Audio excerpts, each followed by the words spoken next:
Aí. Bom dia para você que está conosco novamente, mais um domingo. Vamos dar continuidade ao nosso estudo da Escola Dominical. Eu, Antônio, irmão Levi, irmão Emerson, e continuamos a lição da semana passada, Apocalipse capítulo 2, falando sobre a igreja de Pérgamo. E como sempre, vamos iniciar pedindo a direção de Deus para que Ele fale conosco no estudo dessa manhã. Vamos fechar nossos olhos e vamos orar? Obrigado, Senhor, porque mais uma vez estamos aqui para ouvir e estudar a Tua palavra, Senhor, que ela fale aos nossos corações, que daqueles que estão nos ouvindo, Pai de nós, que estamos juntamente com eles estudando essa lição, que ela produza fruto, Pai, no nosso dia a dia e transformação, acima de tudo. Nós desde já te agradecemos, em nome de Jesus. Amém. Amém. Agradecendo a Deus por mais uma oportunidade. Que Deus abençoe a todos. Vamos fazer a nossa EPD esta manhã, confiando na misericórdia e na direção do Espírito Santo de Deus. Irmão Levi? Bom dia, meus irmãos. Estamos juntos aí. Vamos aprender um pouquinho mais da palavra de Deus. Vamos dar um tempo, então, para os irmãos se prepararem. Enquanto isso, já voltamos para esse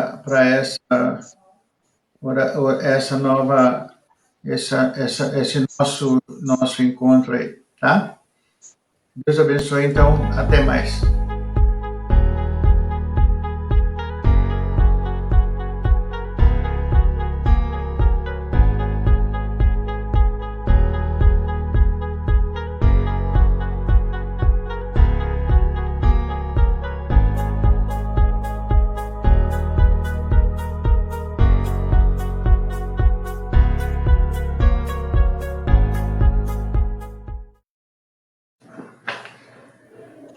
Dando, então, prosseguimento à nossa lição, que fala da carta à igreja de Pérgamo, né, uma igreja que foi tolerante com o mundo.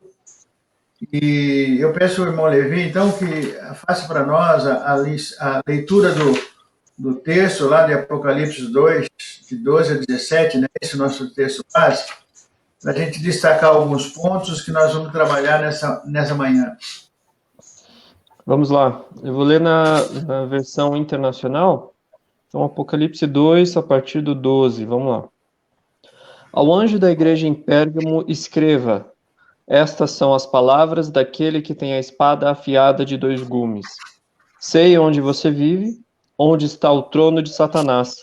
Contudo, você permanece fiel ao meu nome e não renunciou à sua fé em mim. Nem mesmo quando Antipas, minha fiel testemunha, foi morto nessa cidade onde Satanás habita. No entanto, tenho contra você algumas coisas. Você tem aí pessoas que se apegam aos ensinos de Balaão, que ensinou Balaque a armar ciladas contra os israelitas, induzindo-os a comer alimentos sacrificados a ídolos e a praticar imoralidade sexual. De igual modo, você tem também os que se apegam aos ensinos dos nicolaítas. Portanto, arrependa-se, senão virei em breve até você e lutarei contra eles com a espada da minha boca. Aquele que tem ouvidos, ouça o que o Espírito diz às igrejas. Ao vencedor darei do maná escondido. Também lhe darei uma pedra branca com um novo nome nela escrito, conhecido apenas por aquele que o recebe. Que maravilha. No texto, a gente ouve falar na repreensão de Cristo. Ele fala ele apresenta alguns elogios e fala na repreensão, ele fala da doutrina de Balaão e da doutrina dos nicolaítas. Ao contrário do que acontecia nas outras 2 cartas, irmãos, o inimigo, Satanás, está agora mudando de estratégia, a nosso ver. Veja só, antes ele perseguia a igreja, os caras eram martirizados, e a estratégia, nesse caso, ela é um pouco alterada. Por exemplo, a perseguição, ela começa lá com a morte de Estevão e vai até a morte de Antipas, como está mencionado no texto aí, certo? Agora, a estratégia de Satanás, ao invés de provocar uma perseguição, ele está se infiltrando na igreja com as doutrinas de Balaão e de Nicolaítas para se infiltrar, se misturar e, com isso, minar a igreja de Cristo, entende? Então, nesse aspecto, a gente precisa chamar a atenção dos nossos ouvintes, dos irmãos que estão conectados, para essa estratégia ardilosa do que, ao invés de perseguir, como nos casos anteriores, ele muda de tática e começa a se infiltrar no meio da igreja, e essas doutrinas vão confundindo os irmãos, entende? Então, eu chamo a atenção para a doutrina de Balaão, a doutrina do Nicolaítas, e esse aspecto de estar se infiltrando, e a atenção que Cristo chama é porque há uma certa tolerância, como nós vimos na semana passada, a esse tipo de comportamento. Talvez aí a gente precisa frisar que sorrateiramente o inimigo vai infiltrando novos costumes, novos ensinamentos, novas doutrinas, e aí a igreja vai se tornando, até certo ponto, tolerante. É exatamente aí que o Senhor está colocando o dedo na ferida. Certo, irmãos? Então, eu peço para o irmão Antônio já nos colocar um pouco a respeito do que representa essa doutrina de Balaão quando Cristo está... Porque o elogio é tranquilo, acredito que mesmo nós estando dentro desse contexto, um elogio de Cristo, o elogio ele é um incentivo. A nossa atenção deve estar voltada exatamente para aonde precisa haver correção. Os irmãos concordam? Certo. Sim. Então, o irmão dá Pode falar, irmão. Isso. Eu entrei em cima da fala do irmão. Mas é interessante, essa doutrina de Balaão, ele cita aqui dois indivíduos que estão na Bíblia, Balaão e Balaque. Primeiro, só para contextualizar um pouquinho aqui, quem era Balaão e quem era Balaque? Balaão era um profeta e Balaque era um rei que está lá no Antigo Testamento. E Balaque ia lutar contra o povo de Israel. Eu li esse texto alguns dias atrás e achei muito interessante uma fala. Naquela época, era costume dos reis contratarem profetas para amaldiçoar aquele povo contra quem eles iam lutar. E Balaque contratou Balaão e fala, olha, vem aqui, sobe aqui e amaldiçoa o povo de Israel para que eu possa vencer essa batalha. Uma fala interessante que Balaão colocou para Balaque, que na leitura que eu fiz marcou bastante, Balaão disse assim, eu vou até você, mas eu vou falar aquilo que Deus colocar na minha boca. Ou seja, eu não vou simplesmente amaldiçoar o povo só porque está mandando, vou falar aquilo que Deus colocar na minha boca. E nessa situação, então, Deus, ao invés de fazer com que Balaão amaldiçoasse o povo de Israel, Balaão abençoou o povo de Israel.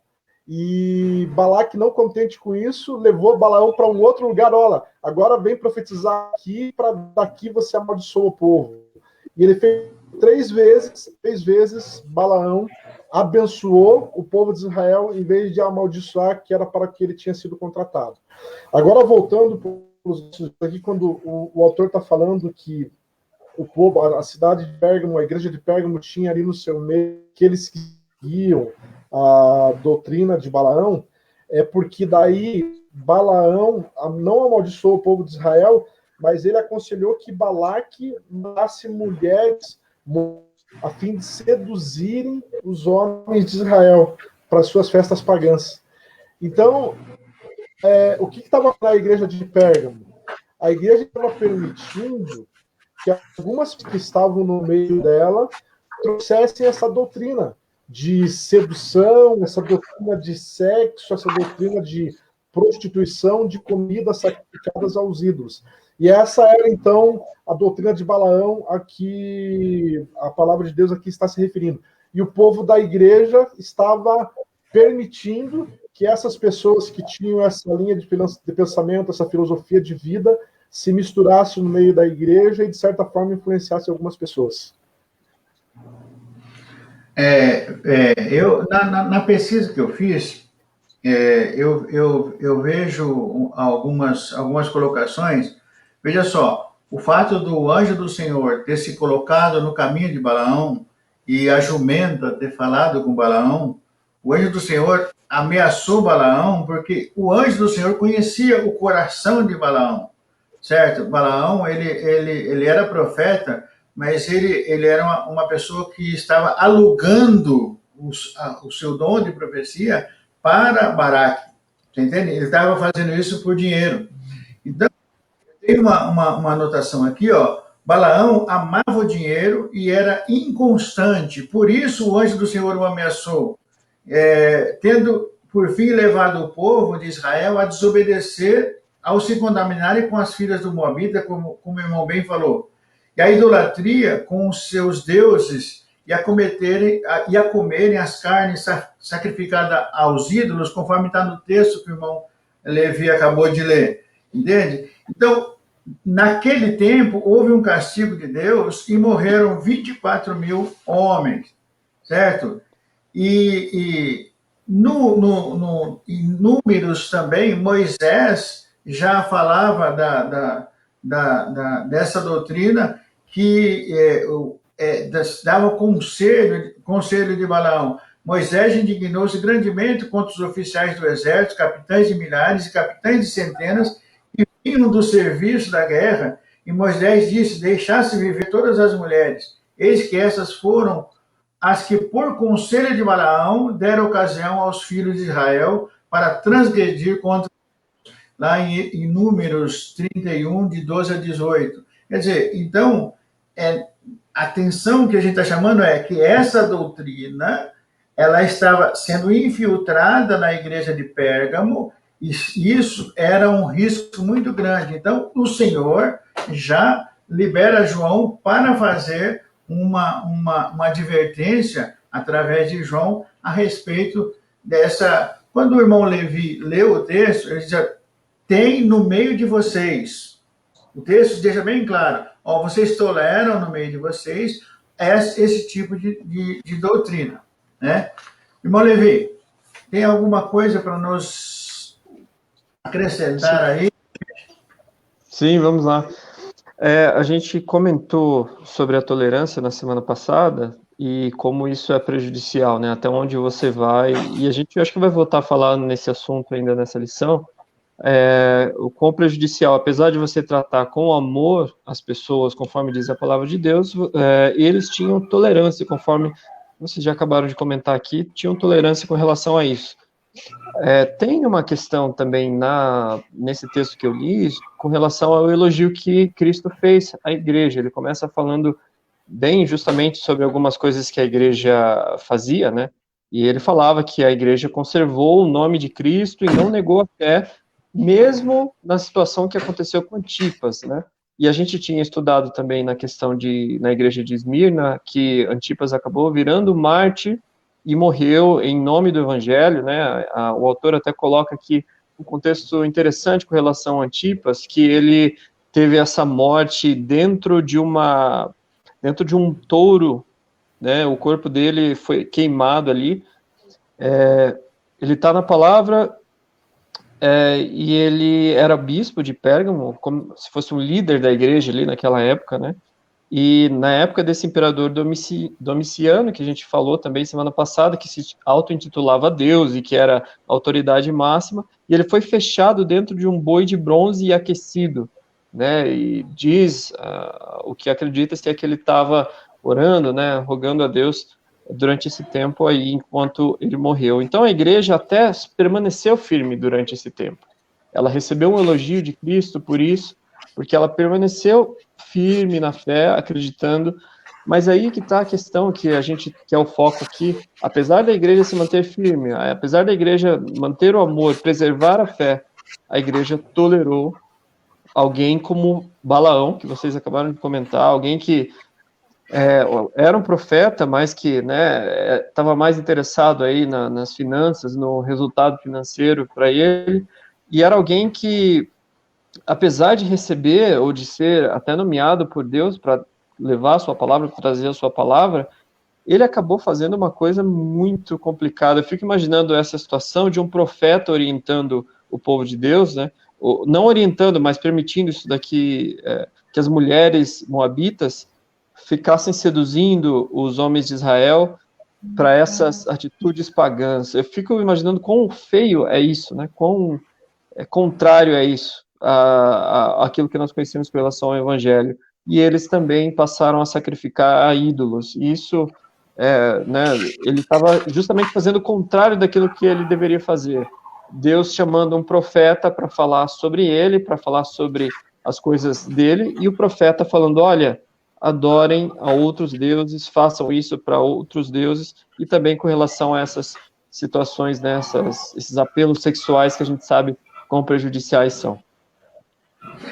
Então, veja só, a respeito da doutrina de Balaão, nós deixamos bem claro para os nossos ouvintes, as pessoas que estão nos assistindo, o que ela significa e como ela era prejudicial à igreja, e nós estamos chamando a atenção para a tolerância nesse sentido. Trazendo para os dias atuais, hoje em dia, esse truque ainda é usado por Satanás junto aos dirigentes religiosos dos nossos dias, que eles deixam se seduzir pelo dinheiro. Hoje, se a gente falar em sedução pelo dinheiro, pela busca da riqueza nas igrejas atuais, é algo extremamente presente no dia a dia. Enquanto os outros se agarram, se moldam aos estatutos, ao mundo, se agarra a essa flexibilização, nós temos uma dificuldade muito grande com relação à questão até da opção sexual. Isso tudo tem sido se infiltrado dentro da igreja. Isso é uma mostra do que isso hoje ainda é um risco muito grande. Judas, no versículo 10 e 11 da sua carta, diz que esses foram levados pelo engano de Balaão. Ou seja, isso daqui, se a gente olhar bem, esse engano, ele ainda se faz presente. Quantos chefes religiosos hoje amam o dinheiro acima de tudo? Tudo por aí, ele deixa uma doutrina verdadeira, ou seja, distorce a palavra, pega Malaquias 3:10, por exemplo, distorce a palavra só para seguir aos deuses desse mundo, ao dinheiro. Esse é o prêmio de Balaão. Seguir a doutrina de Balaão, mas não é só... seguir a doutrina de Balaão é pretender servir a Deus visando o ganho material. Então, isso tinha que ficar bem claro para os nossos ouvintes, né? Então, ele fala também, numa segunda coisa, dos nicolaítas, uma outra doutrina. O irmão Levi pode nos dar alguma coisa a respeito dos nicolaítas aí, para a gente poder partir para exortação ali do Senhor? Sim, vamos lá. Só voltando um pouquinho no texto para a gente entender esse contexto. Lá no 14 de Apocalipse 2, ele fala, tenho contra você algumas coisas, você tem aí pessoas que se apegam aos ensinos de Balaão, como nós falamos, que ensinou Balaque a armar ciladas contra os israelitas, induzindo-os a comer alimentos sacrificados a ídolos e a praticar a imoralidade sexual. E no 15 ele fala, de igual modo, você tem também os que se apegam aos ensinos dos nicolaítas. Novamente, a gente está falando aqui sobre tolerância que a igreja permitia que acontecesse naquela época, e o autor, ele conta alguns fatos curiosos aqui com relação aos nicolaítas, que era uma seita gnóstica, né? A gente conhece que a seita, apesar de haver uma organização, ela não é uma igreja. Então, havia uma organização de pessoas que acreditavam em determinado assunto, e nesse caso, essa seita ficava infiltrada no meio da igreja. Eram pessoas, ou lobos na pele de ovelhas, ou pessoas que estavam ali camufladas, infiltradas na igreja, com uma filosofia de vida que falava que Deus não estava interessado no corpo das pessoas, da igreja. Deus só estaria interessado na alma. Você vê que interessante isso. Isso, teoricamente, faz muito sentido, né? Alguém falar assim, não, mas o Deus é espírito, então ele está interessado só na alma, só na tua vida interior, não no teu corpo. Então, se isso fosse verdade, eles poderiam se entregar a tudo que eles quisessem com relação ao corpo. Então, você veja que interessante, nós temos que passar por essa vida, viver essa vida e nos cuidar, tentando sempre fazer a vontade do Senhor, inclusive considerando o nosso corpo como templo do Espírito Santo, fazendo coisas que agradam a Deus. E a pregação aqui era que eles tinham que, só a alma que era para Deus, e o corpo tanto faz, você podia fazer o que você queria, inclusive se entregar, aqui ele fala limites de relações sexuais que eles tinham naquela época, bebedeira, glutonaria. Então o teu corpo, você podia fazer o que você quisesse. Imagina uma seita assim, né? Pessoas lá no meio da igreja falando, olha, você precisa viver para Deus, faça a vontade de Deus, mas assim, com o teu corpo você faz o que você quiser. Você se entrega a Deus, mas ainda assim você libera geral, né, irmão Mauro? É uma boa justificativa o cara arrumar um caso extraconjugal, por exemplo, né? Exatamente. Eu tenho um corpo, meu corpo, tudo bem, minha alma está tranquila, então isso é. Então é uma boa desculpa, vamos dizer assim, né? Para poder se entregar ou justificar uma atitude errada em relação à palavra de Deus, né? Exatamente. Então, veja só, outra coisa que o texto fala a respeito do... Ele chama o arrependimento e ele fala a respeito de um prêmio, vencedor. Quem tem ouvidos, ouça. E o vencedor receberá um prêmio, que é uma pedrinha branca com um nome. Ele fala também do maná escondido. Então, nós vamos tentar traduzir mais ou menos isso para os nossos ouvintes, o que significa isso. Eu tive meio que fazendo um link com o maná escondido, quando o Senhor diz assim, lá para os discípulos, quando ele está com a moça lá na beira do poço, lá de Jacó, a mulher samaritana, e ele fala para os discípulos, uma comida eu tenho para vocês que vocês ainda não conhecem. Nós sabemos que o maná era um sustento de Deus para o povo. E esse maná escondido é algo que o Senhor tem para nós, para aqueles que perseverarem, para aqueles que vencerem, como ele diz assim.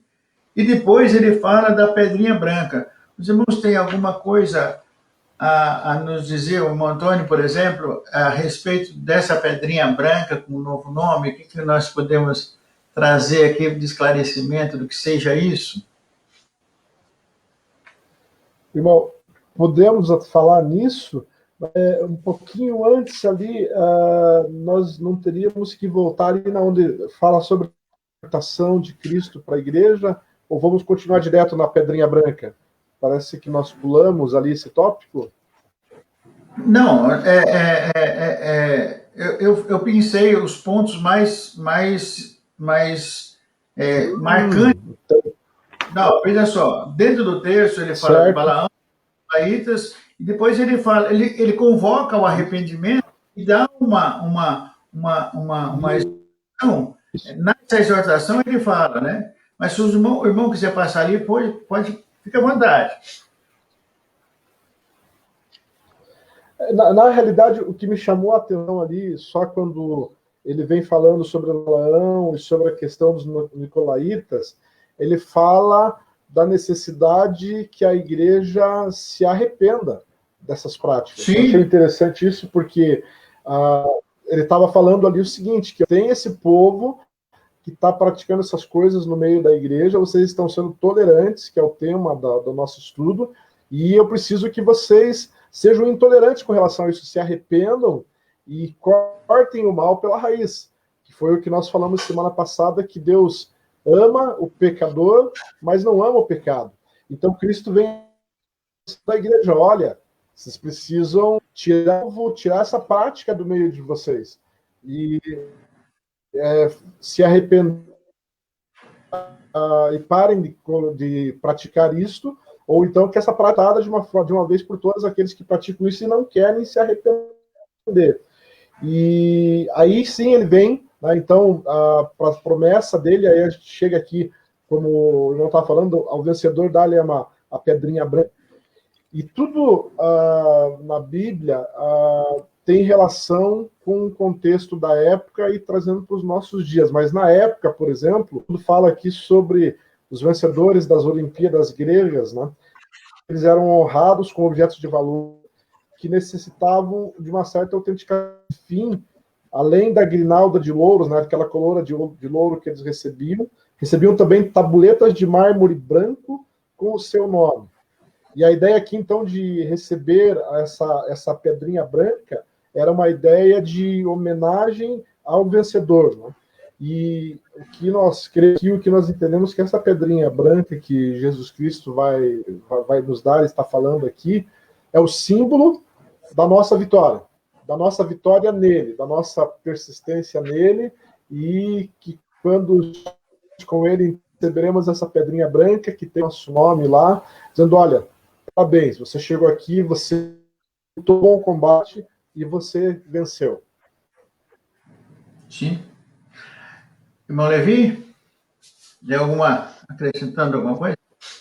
Vamos lá, pegando o gancho, inclusive, sobre isso, ali no texto, ele tem um detalhezinho também, que ele fala sobre isso.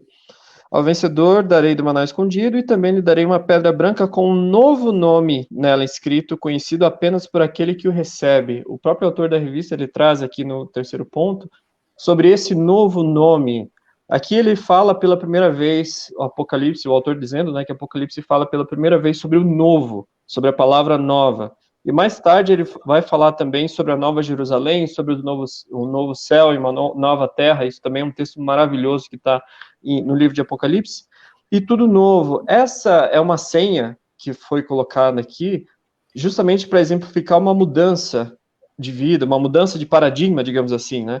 A Bíblia, ela conhece essa mudança de nomes como uma mudança de projeto. E o autor traz aqui alguns casos, se você lembra aí, você que conhece um pouquinho da palavra de Deus, sobre Abrão, por exemplo, que passou a se chamar Abraão, Sarai também, que passou a se chamar Sara, né, logo na sequência, Jacó, que passou a se chamar Israel, e Pedro também, que era Simão, Cefas, né, e passou a se chamar Pedro a partir de então. E Deus, ele teve esse propósito de mudança de projeto, mudança de vida, mudança de direção para essas pessoas, e ainda nós não sabemos qual é esse nome que nós havemos de receber como vencedores, mas a proposta, segundo o autor e segundo o texto aqui, é que nesse momento nós vamos receber um novo nome que só nós conheceremos, então uma nova direção, um novo projeto de Deus para a nossa vida, e nós vamos falar também mais para frente no texto sobre os novos céus, a nova terra, a nova Jerusalém, quão maravilhoso isso vai ser, então vou guardar um pouco essa expectativa para a gente falar mais para frente. Tá. Então veja que no contexto, no conteúdo dessa lição, nós estamos focando numa igreja que tinha sim qualidades e que, devido à estratégia de Satanás, está sendo invadida, está se infiltrando dentro dessa igreja doutrinas bastante nocivas, né?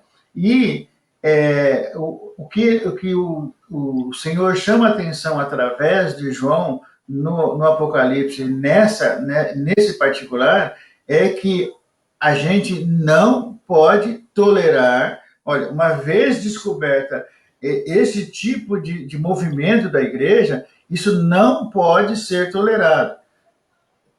Por quê? Porque se a gente quer chegar a ser vencedor, ouvir o que o Espírito diz e chegar ao prêmio de ser vencedor e chegar a essa pedrinha branca, a gente vai ter que ser enérgico ou até certo ponto radical com essas doutrinas estranhas que vão enfrentar, vão aparecendo dentro da igreja.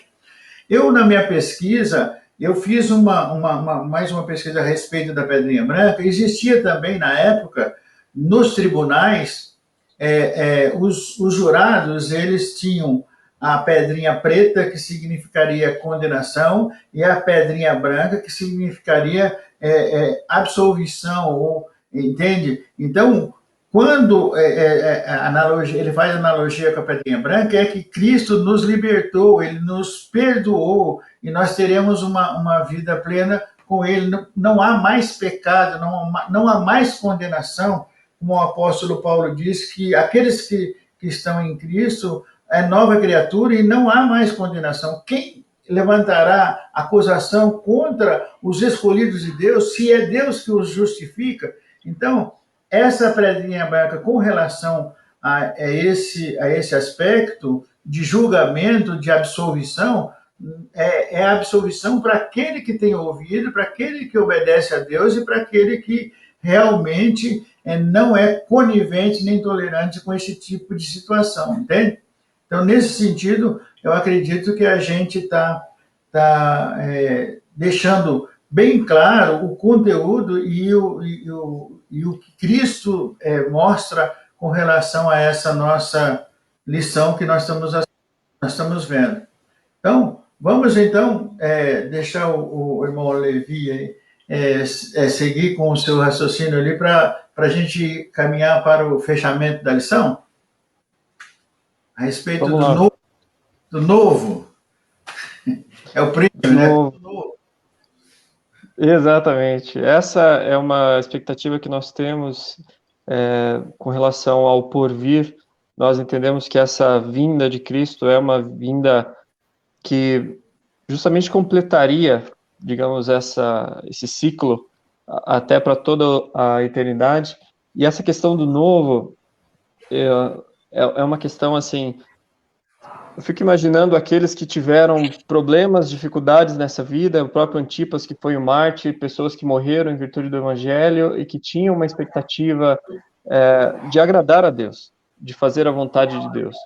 E a promessa que nós recebemos através de Cristo em todas as cartas é de que haverá um prêmio para aquele que padeceu, para aquele que sofreu em virtude do Evangelho.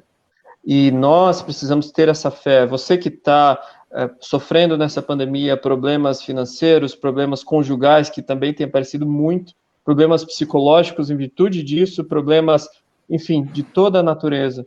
O apelo aqui é para que você permaneça firme, para que você não tolere aquilo que é incorreto perante os olhos do Senhor, né? A palavra fala também em outros momentos que com aqueles que se dizem do Evangelho, mas praticam a imoralidade sexual, por exemplo, como era o caso aqui, com esses nem comer nós devemos junto, né? Nós não podemos tolerar esse tipo de atitude. E termos a ciência de que nós receberemos uma coroa da vida, uma pedra branca, nós receberemos o maná escondido, e nós teremos tudo novo nos novos céus. E eu não queria contar os detalhes aqui ainda, irmão Mauro, sobre as ruas de ouro e tudo mais, mas algo primeiro que nós não merecemos, mas que pela graça e pela misericórdia de Deus nós vamos receber. E já somos vencedores em Cristo. Irmão Antônio, a respeito desse desfecho para aqueles que têm ouvido e que praticam a palavra de Deus, o irmão pode nos ajudar em alguma coisa mais? É interessante nós pensarmos que essa lição ela vem tratar de uma igreja que tinha certas misturas no seu meio. E essa questão, ela vem desde os tempos antigos e até o tempo de hoje. A igreja, ela, de certa forma, tem tolerado práticas no seu meio, quando falo a igreja de uma forma geral, que não agradam a Deus. E nós precisamos entender que, na igreja, é lugar de pecadores. Quem está dentro da igreja não são perfeitos, perfeitos é somente Deus.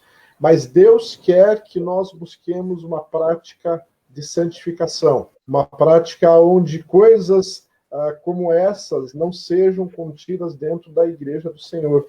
Então, me veio uma palavra que o próprio Senhor Jesus disse, que nós não podemos amar a dois senhores. Ou vamos amar um e odiar outro, ou vamos amar outro e amar um.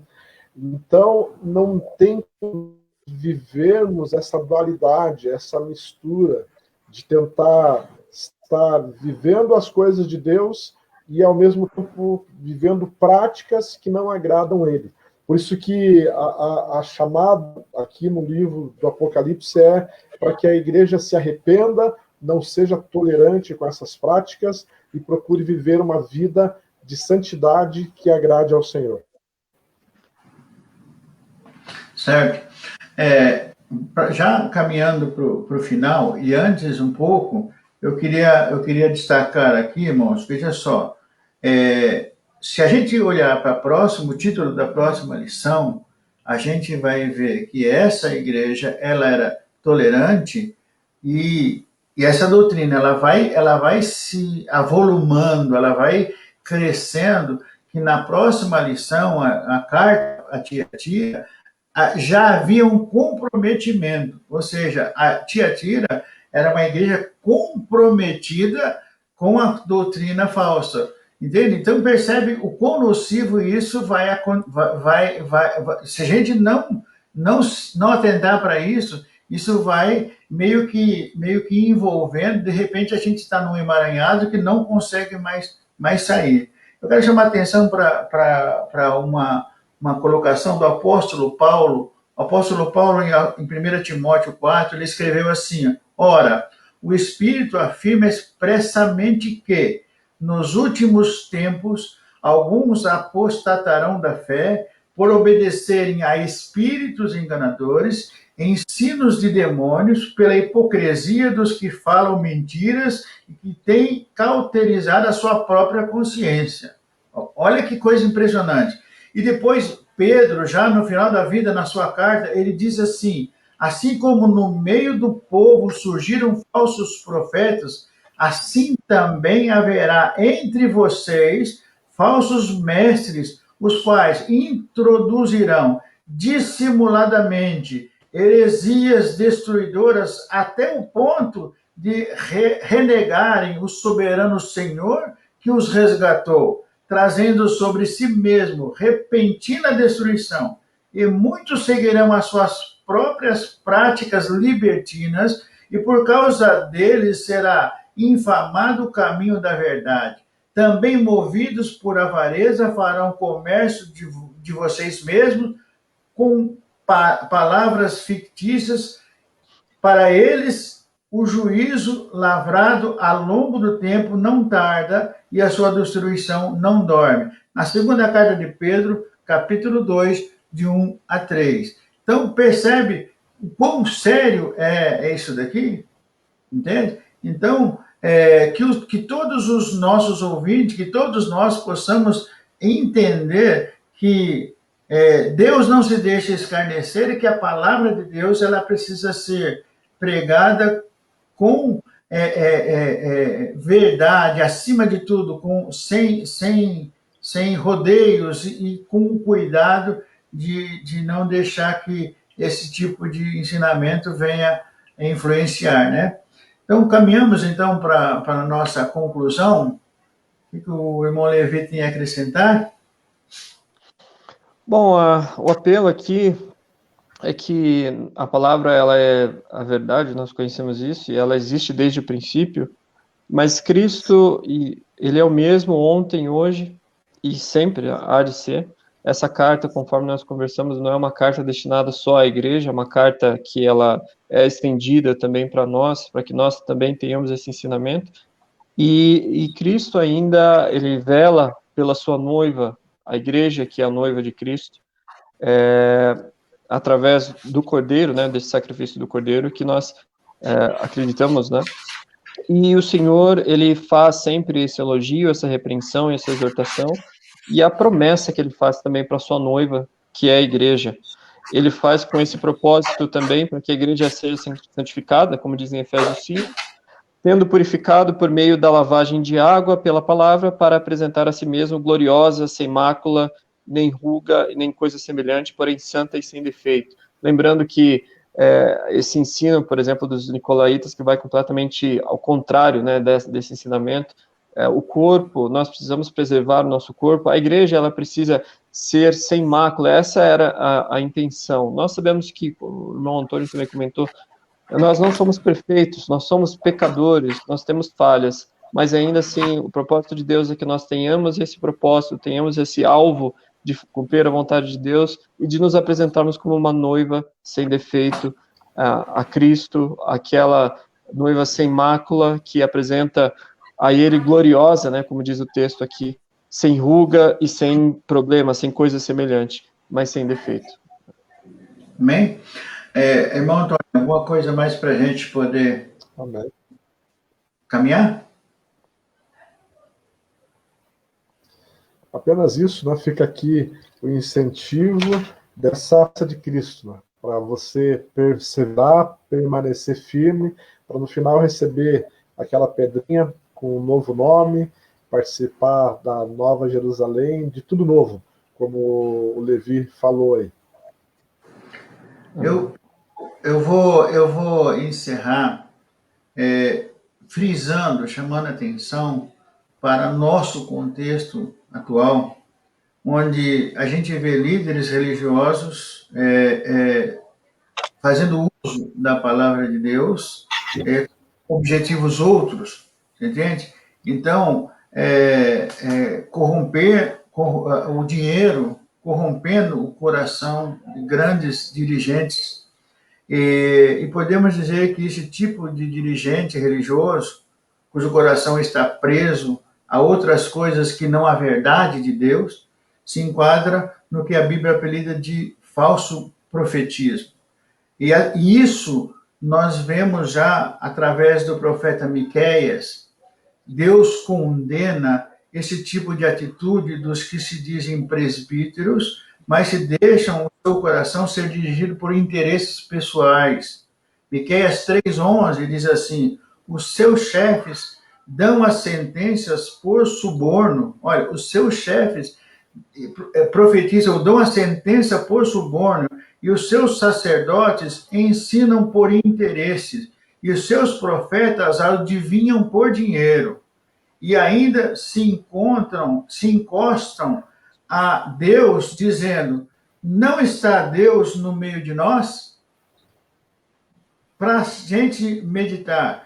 Os seus chefes dão as sentenças por suborno, os seus sacerdotes ensinam por interesse, e os seus profetas adivinham por dinheiro, e ainda se encostam a Yahvé, dizendo: não está Yahvé no meio de nós?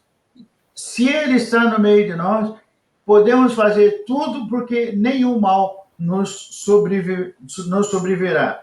Esse tipo de procedimento errado aos olhos de Deus, ainda de braço dado com a doutrina de Balaão, dos nicolaítas, o domínio do rebanho por parte dos seus dirigentes.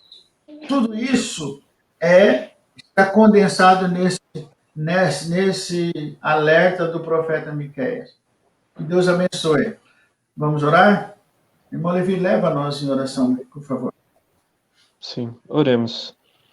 Pai amado, nós queremos em primeiro lugar agradecer ao Senhor, porque nós podemos sempre, Pai, meditar livremente na Tua Palavra, nós podemos compreender, ó Pai, o significado dela, nós podemos, ó Pai, ter um intuito e podemos, pela força do Teu Espírito Santo, praticar essas coisas das nossas vidas, ó Deus, entendendo o ensinamento e a exortação que o Senhor nos trouxe através da Tua Palavra à Igreja. Nós agradecemos, Senhor, porque nós podemos aprender disso e praticar corretamente, que nós possamos não ser tolerantes, ó Pai, àquilo que não agrada ao Senhor, que nós possamos cumprir a Tua Palavra, guardar a nossa fé e ainda assim não ser tolerantes àquilo que Te desagrada. Permita, ó Pai, que nós possamos ter o propósito e o alvo que é Cristo em nossas vidas sempre, que nós possamos, ó Deus, ter o interesse de fazer a vontade dEle e que possamos nos apresentar sem mácula alguma, que possamos nos apresentar, ó Pai, como a noiva, como a igreja esperada por Cristo.